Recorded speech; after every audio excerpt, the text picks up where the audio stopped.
Assalamualaikum warahmatullahi wabarakatuh. Tepang deui sareng sim kuring Ujang Comro.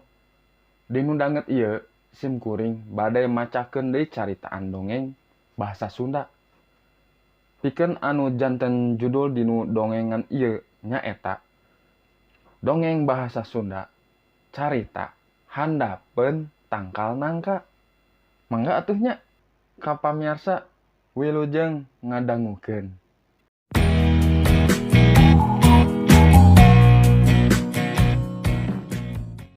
Dongeng Bahasa Sunda Carita Handapeun Tangkal Nangka. Reuas mimitina mah dipanggil ku payana teh. Puguh atuh apan keur istirahat. Kantin oge keur pinuh. Ari kuring, Ujang, Cecep, jeung Iwan keur resep ngobrol di handapeun tangkal nangka. Tukangan kantin Ujang cacamuilan dahar pisang goreng jeung kurupuk. Tong protes naha pisang goreng jeung kurupuk. Da kitu karesep si eta mah. Karesep anu eueuh baturna di sasakola mah. Ari karesep apan kaci mahiwal oge.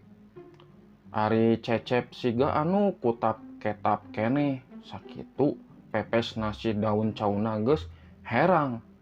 Da dibersihan ku curug terus dilamot. Iwan mah dahar roti jeung enteh botol. Kitu rada ngalegeg si eta mah. Majar teh kabeuki roti mah ngeropah cenah.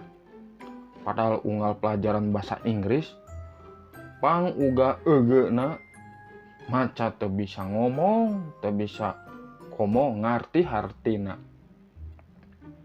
Ari kuring mah jajar pasar. Istirahat teh cukup ku uras 3, bala-bala 3, gehu 3. Embohna we jalabria jeung onde. Di kantin mah meureun aya 20 meterna. Di handapeun tangkal nangka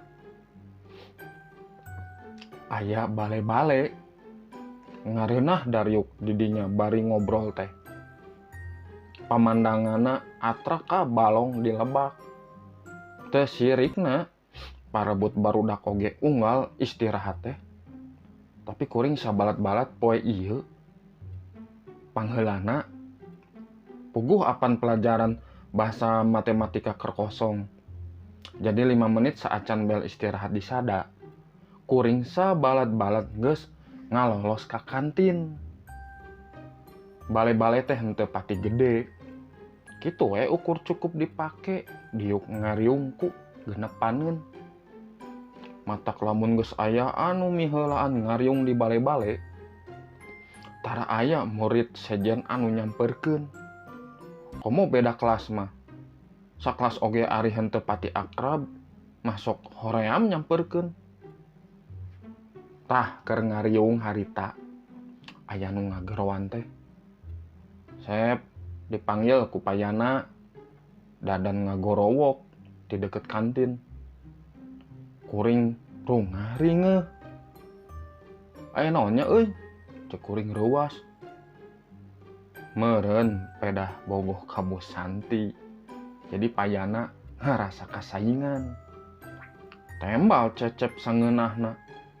Bari seuri ari Bu Santi teh guru bahasa Sunda.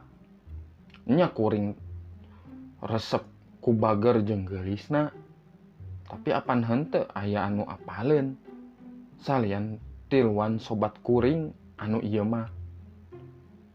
Geus panggihan we ka ditu. Ari henteu salah mah nah sieun sagala cek si Ujang. Nya oge ari henteu salah mah nah make sieun sagala. Payana teh guru BP rada galak. Lamun aya murid anu salah teh nyarekanana beak bersih. Nya we barang bus ka ruang BP teh karasa pika keeungeunun. Payana calik dina kursi. siga anu ngahaja nungguan kuring. Apal naon kasalahan poe ieu? Cenah tegeg. Kuring gideg. Entong ngabohong.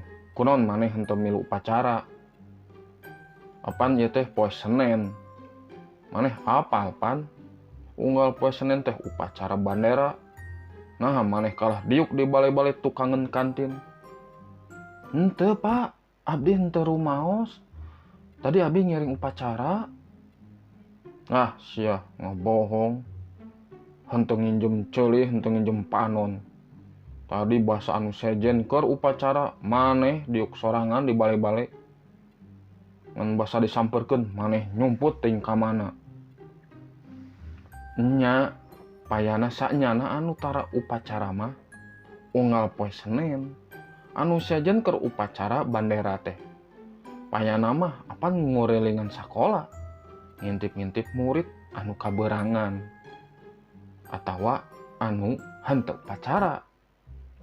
Tapi henteu wani ngagonjag. Boro-boro gempar we nu aya yang hareupan bagong baya. Payana mah ngaku maneh. Ngagebegna oge sigana aya 4 gebegan mah. Tapi siga anu digebah kuring langsung nyorocos. Wantun sumpah, Pak. Abdi mah ngiring upacara. Apan abdi anu dipanggil ka payun ku Pak Kepala Sekolah. Margi 2 dinten kapengker. Abdi apan ngawakilan sakola dina lomba kaligrafi. Abdi apan kenging juara kedua, Pak. Taroskeun we ka Pak Kepala Sekolah henteu percanten mah. Cek kuring ngadak-ngadak leuwih lancar. Payahna ngahuleung dikitukeun mah. Geus kitu mah kuring dititah ka kelas deui. Reka kelas oge sok hoream ari can bel asup mah. Kuring ngagedik deui ka tukangen kantin. Murid sajana eta oge geus loba anu karelasna. Kantin oge geus kosong. Mani ngagebeg barang nepi ka tukangen kantin. Geuning sobat-sobat kuring mah geus eueuh. Anu aya teh Rani. Si Rani sigana mah nya siga Rani. Kelas 10 Rani teh. Ari uing kelas 11. Biasa di kelas. Maneh nama henteu pati wawuh sih. Lamun pasang rok we oge saukur imut jeung unggek we. Tapi henteu bisa dibohongan hate mah. Kuring resep ka manehna. Eta atuh da geulisna. Asa hese neangan babandinganana. Gitulah.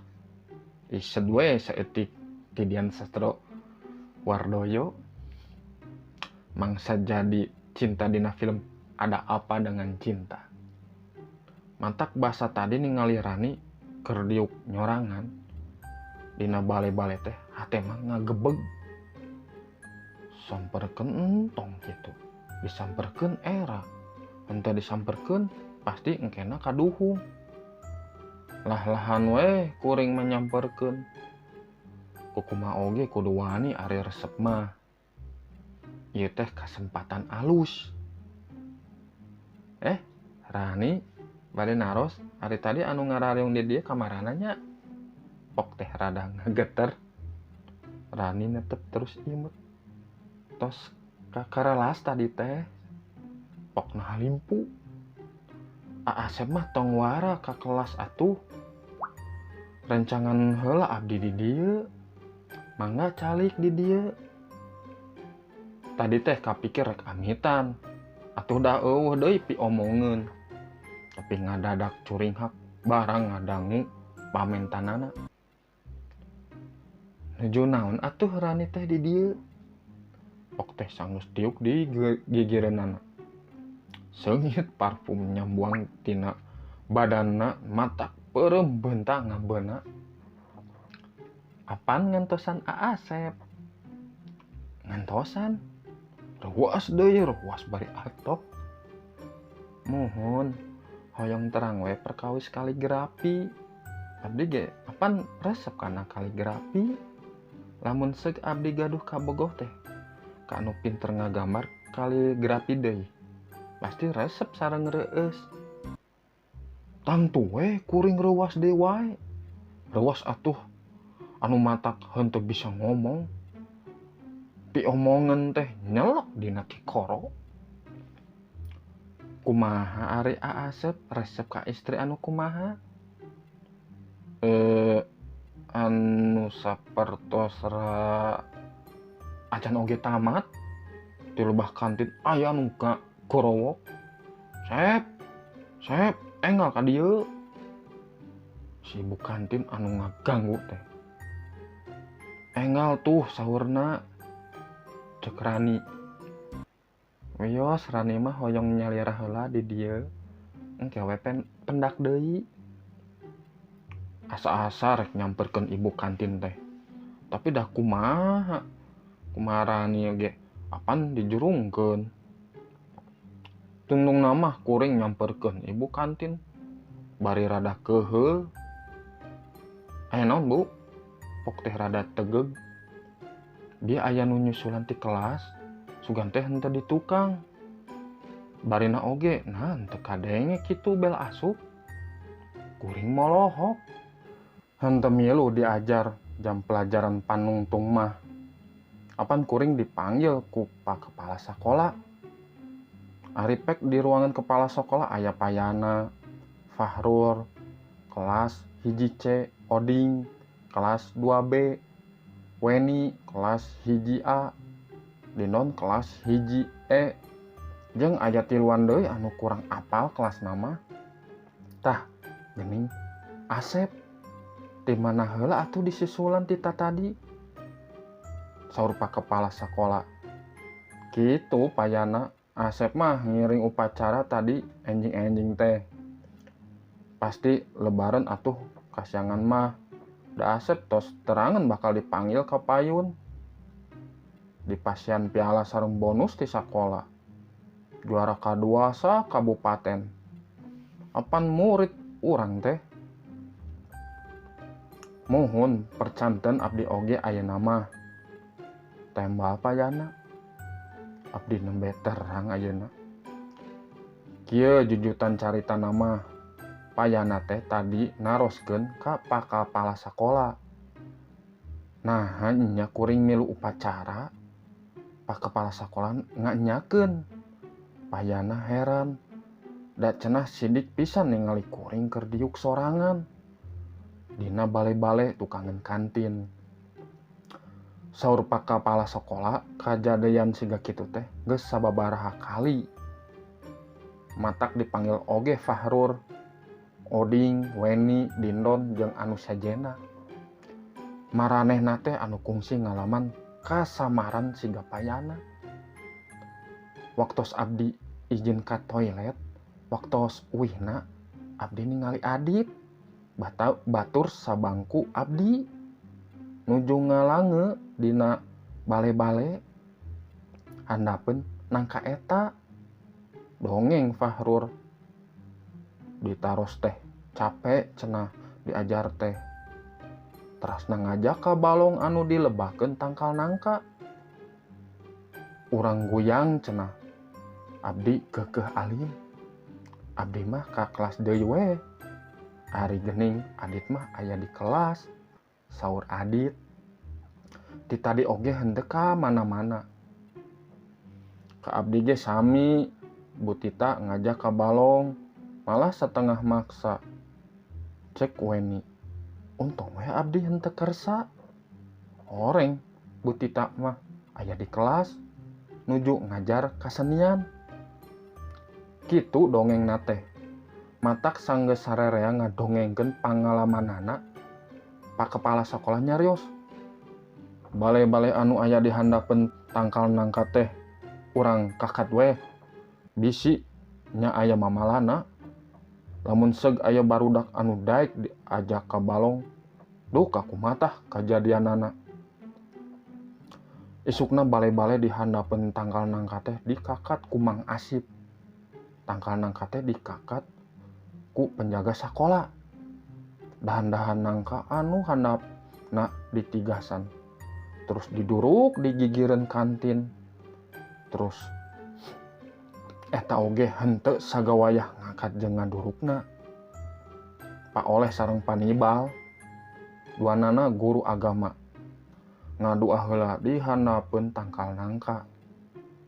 Bisi cenah bale-bale eta teh tempat cicing najin. Di harita di handapeun tangkal nangka teh tara aya murid anu ulin. Nya oge pangalaman kasamaran teh henteu bocor ka murid sejen. Tapi unggal guru nyeram ulin ka handapeun tangkal nangka. Kuring sorangan sok wararaas. Lamun ningali ka caraang ayeuna mah kuring mah anger boga rasa penasaran.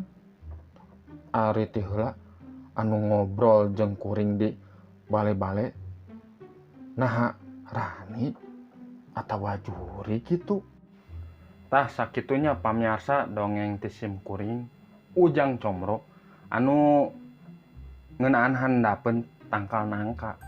Ieu mah caritaan tentang salah sahiji barudak sakola gitu anu mendakan hiji tangkal nangka di penggeureun kantin sakola. Saurna mah cenah di tempat eta teh aya sering wae panampakan jin, panampakan murid sakola nu mangrupikeun siswa. Kitu saurna mah nya main kahibur meureun nya palawargi. Nya rada-rada mistik sih emang. Nah di setiap sakola pasti we keunaan aya hiji tempat anu horor, tapi dukanya sakabeh. Aya di Bandung mah seueur nu kitu teh. Contohna we sakola SMA 3 jeung 5 kaguar eta teh nya terkenal pisan. Wilayahna anu seueur nya tempat-tempat bersejarah lah, rada aya horor. Kitulah salawasna. Tapi lah urang mah berlindung we ka Gusti Allah nya. Nunang tayungan urang meh dijauhkeun kana hal-hal goib, komo nu goibna nyelakakeun urang gitu. Nyelakakeun jalmi nu teu aya salah gitulah. Mun atuh ka pamiarsa mungkin dilajeng deui dinu danget anu sanesna. Sim kuring amit mungkur amit mundur. Assalamualaikum warahmatullahi wabarakatuh.